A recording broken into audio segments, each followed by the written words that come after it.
जनता party के प्रदेश अध्यक्ष दिलीप जायसवाल जी कहते हैं कि सीटों का बंटवारा हो चुका है, सीटों के बंटवारे के फॉर्मूले तय हो चुके हैं, तो फिर जीतनराम मांझी को पता क्यों नहीं है? इसका मतलब बिहार में जो सीटों का बंटवारा का फॉर्मूला एनडीए ने तय किया है, उसमें जीतनराम मांझी को दरकिनार करके किया है।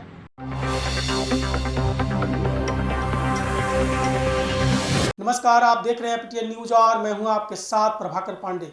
इस समय बिहार की राजनीति से बड़ी खबर सामने आ रही है। जी हां, जीतनराम मांझी ने साफ संकेत दे दिया है।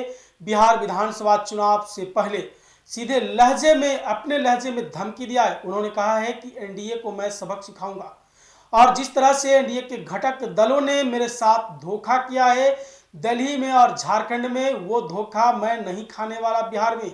इस तरह की बातें कहते नजर आए जीतनराम मांझी। उन्होंने सीधे तौर पर कहा कि मेरे साथ धोखा हुआ है, औकात के अनुसार टिकट दिया गया है, लेकिन मैं औकात एनडीए को दिखाऊंगा। अपना औकात बिहार में क्या है मेरा, वो मैं एनडीए को दिखाऊंगा। अब इस बयान से बिहार की राजनीति में भूचाल आ गया है और तुरंत बाद कांग्रेस के तरफ से बयान सामने आया है।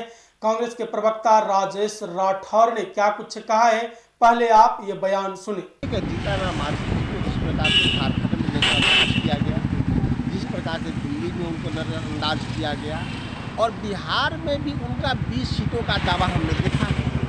जब 20 सीट का दावा जीतनराम मांझी जी का सामने आया तब भारतीय जनता पार्टी के प्रदेश अध्यक्ष दिलीप जायसवाल जी कहते हैं कि सीटों का बंटवारा हो चुका है, सीटों के बंटवारे के फॉर्मूले तय हो चुके हैं, तो फिर जीतनराम मांझी को पता क्यों नहीं है? इसका मतलब बिहार में जो सीटों का बंटवारा का फॉर्मूला एनडीए ने तय किया है, उसमें जीतनराम मांझी को दरकिनार करके किया है।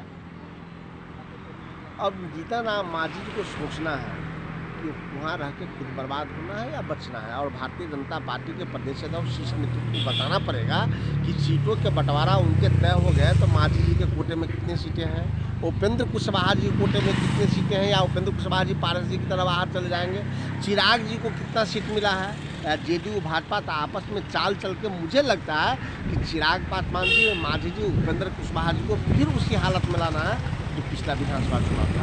धमकी दे रहे हैं तो धमकी क्या है? उनके साथ अगर अन्याय होगा तो बेचारे क्या करेंगे? जिस प्रकार से जीतनराम मांझी जी के साथ लगातार अन्याय किया जा रहा है, वो 20 सीटों की गुहार लगा रहा है। अब भाजपा करेगी सीटों का फॉर्मूला तय है, तो बता तो दीजिए कितना तय है। नहीं बता रहे हैं। इससे स्पष्ट है कि जीतनराम मांझी, उपेंद्र कुशवाहा और चिराग पासवान को फिर दरकिनार करने की स्थिति में भाजपा आ गई है। मांझी जी आएंगे तो इंडिया गठबंधन में, महागठबंधन में कब मांझी जी आए जिसका हमने स्वागत नहीं किया?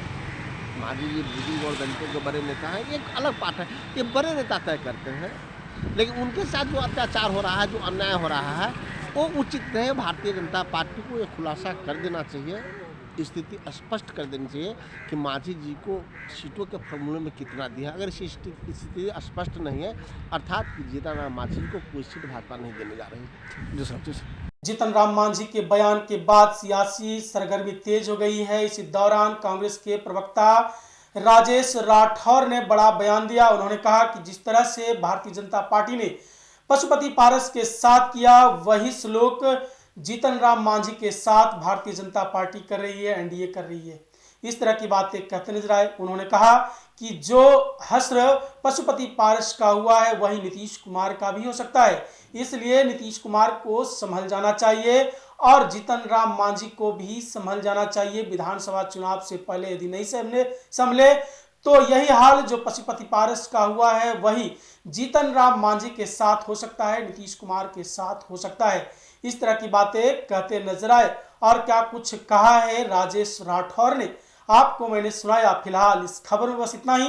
आगे के तमाम खबरों के लिए बने रहे मेरे साथ। वीडियो को लाइक करें, शेयर करें, चैनल को सब्सक्राइब करना ना भूलें। धन्यवाद।